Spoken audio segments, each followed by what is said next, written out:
On 26 January 2025, the heart of India will beat with patriotism, pride, and celebration when the nation celebrates its 76th Republic Day. It is a great day that would be marked with a grand parade of India's military might, cultural richness, and the spirit of unity. There are few lesser-known facts about India's Republic Day. 1. The first Republic Day parade in 1950 was held at Irwin Amphitheatre, now Major Dhyan Chand National Stadium, Kartavya Path. 2.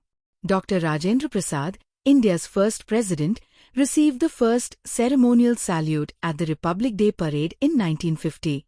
Next, the Indian Constitution, adopted on 26 January 1950, is the longest written constitution in the world with 448 articles, 12 schedules, and multiple amendments.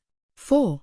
26 January was chosen to commemorate Purna Swaraj Day, declared by the Indian National Congress on 26 January 1930.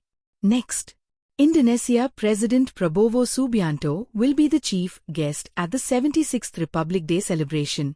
Incidentally, the first president of Indonesia, Sukarno, was the chief guest at the first Republic Day celebration held in New Delhi on 26 January 1950. Next, the Republic Day celebrations officially end on 29 January with a beating retreat ceremony, featuring military bands and a grand performance at Vijay Chowk. 7. It took 2 years, 11 months, and 18 days to draft the Indian Constitution, with contributions from leaders like Dr. B.R. Ambedkar, the chairman of the drafting committee. 8. The original copies of the Indian Constitution were handwritten in calligraphy by Prem Bihari Narayan Raijada and are preserved in special cases at the Parliament Library. So, these are the interesting facts of Indian Constitution. If you like the video, please like, subscribe and share with your friends too. Jai Hind.